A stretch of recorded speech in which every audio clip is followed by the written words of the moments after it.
हम बहुत परेशान हैं, हम बहुत मजबूरी में निकलते हैं। आप हमें अपनी बहन बेटी समझ के प्लीज़ हमें ज़रा इस प्रॉब्लम से बाहर निकालें और इनके खिलाफ़ एक्शन लें। अस्सलाम वालेकुम डीआईजी साहब, उम्मीद है कि आप खैरियत से होंगे।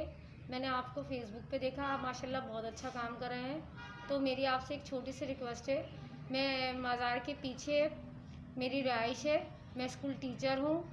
तो यहाँ पे कुछ नशे लोगों ने अपना रक्षा स्टैंड बना रखा है, तो हमें आने जाने में बहुत परेशान करते हैं। यहाँ काफ़ी लेडीज़ जॉब भी करती हैं, तो उनको भी बहुत ज़्यादा तंग करते हैं।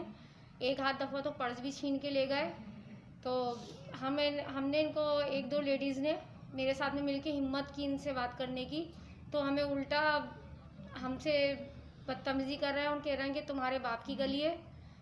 ये तिरंटी का मज़ार है, नूरी शाह बाबा का, रिहाइश है वहाँ।